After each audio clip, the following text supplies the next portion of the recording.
The popcorn stand's neon sign flickered in the autumn breeze as I lifted Liam onto my hip.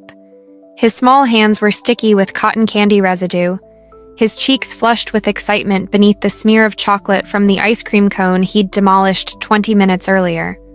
The zoo was particularly crowded that Saturday, the air thick with the mingled scents of animal musk, fried food, and the earthy promise of rain. "Mommy, look! The gorilla's eating a salad!" Liam's delighted squeal turned several heads as he pointed at the massive silverback below us. I adjusted my grip on his wriggling form, my forearm protesting the strain of holding 40 pounds of excited 4-year-old for the past hour. "That's actually bamboo, Bug. Gorillas are vegetarians." "Like Grandma."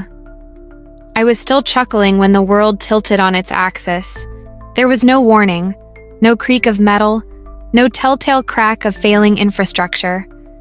Just one horrifying moment where Liam's new jacket, the blue one with the slick nylon lining that made it so easy to wipe off playground dirt, slipped through my fingers like water.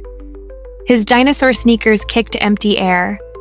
The collective gasp from the crowd seemed to suck all the oxygen from the space around us. Time slowed to a nightmarish crawl as I watched my son plummet 20 feet to the hard-packed earth below.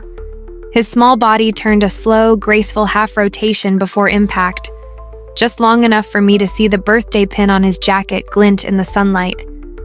The sickening crunch of impact brought the world rushing back with brutal clarity. Somewhere to my left, a woman began screaming in Spanish. A man in a baseball cap vaulted the railing before others pulled him back. My own voice was trapped somewhere between my lungs and throat, emerging as a strangled animal noise I didn't recognize. Liam lay frighteningly still, one arm bent beneath him at an impossible angle.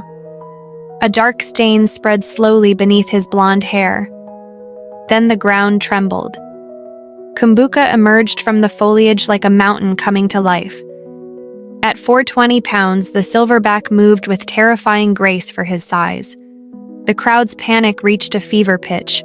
This was the moment every parent fears but never dares speak aloud. The gorilla's nostrils flared as he took in the scene, the scent of blood and popcorn and little boy sweat hanging thick in the air. My knees gave way as he loomed over Liam's still form, massive shoulders blocking my view. Then the impossible happened. With a gentleness that defied comprehension, Kumbuka rolled Liam onto his back. His sausage-like fingers, capable of bending steel bars, brushed the hair from my son's forehead with the delicacy of a mother inspecting her newborn. When the younger male gorilla, Jabari, approached with curious grunts, Kumbuka positioned himself between them and unleashed a warning roar that sent birds scattering from trees 50 yards away. "Hold your fire!" A barrel-chested man in khaki came sprinting down the path, his radio crackling. Headkeeper Mark Reynolds, according to his name tag. He threw out an arm to block the security team's tranquilizer rifles. "Look at his body language! He's protecting the boy!" What followed was the longest 8 minutes of my life. Kumbuka gathered Liam against his chest, cradling him in the crook of one massive arm exactly as he'd done with his own infant years before. With deliberate steps, he carried my son across the enclosure, pausing twice to adjust his grip when Liam moaned softly. The crowd had gone eerily quiet. Even the children stopped crying. All eyes were fixed on the silverback's painstaking progress toward the service entrance. At the metal door, Kumbuka hesitated. For one heart-stopping moment, he looked directly at me across the distance, his deep brown eyes holding an intelligence that made my breath catch. In that suspended second, I saw something profound in his gaze. Not animal instinct, but conscious choice.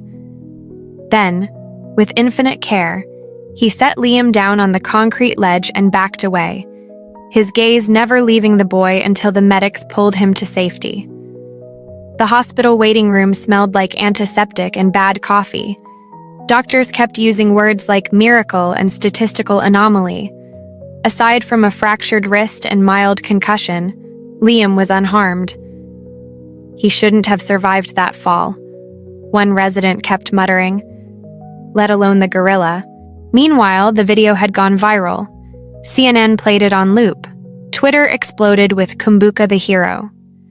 Primatologists gave interviews about gorilla behavior while internet sleuths dug into Kumbuka's past, how he'd been orphaned by poachers, raised by humans, then integrated into the zoo's troupe.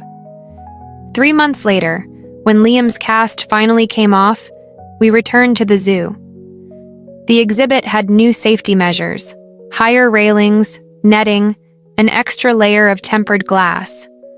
A plaque near the entrance read, "In honor of Kumbuka, guardian of Silverback Ridge." The moment we appeared, the massive silverback abandoned his bamboo and lumbered toward us. Visitors gasped as he pressed one broad palm against the glass exactly level with Liam's small hand. Headkeeper Reynolds appeared at my elbow. "He remembers," he said quietly. "Gorillas have episodic memory rivaling elephants. That day, I think he saw himself in your boy." He explained how Kumbuka had been about Liam's age when rangers found him clinging to his murdered mother's body, how human rescuers had bottle-fed him back to health. "Somewhere in that great heart of his," Reynolds said, "he recognized another child who needed protecting." 10 years later, Liam carries a worn photograph in his backpack, a snapshot of him and Kumbuka nose to nose through the glass on his 9th birthday. He wants to be a primatologist now, and the zoo has already offered him a summer internship. As for Kumbuka, he's become something of a celebrity. But if you visit on a quiet Tuesday morning, you might catch him doing something extraordinary. He'll often sit near the viewing glass, staring toward the spot where Liam fell all those years ago. And sometimes, when the light hits just right, you can see him run one massive finger along the scar on his brow. A wound keepers say he got defending his troop years before he ever met my son. A reminder, perhaps, that guardians come in all forms, and that sometimes the most profound bonds are forged in the space between two heartbeats. One human, one not.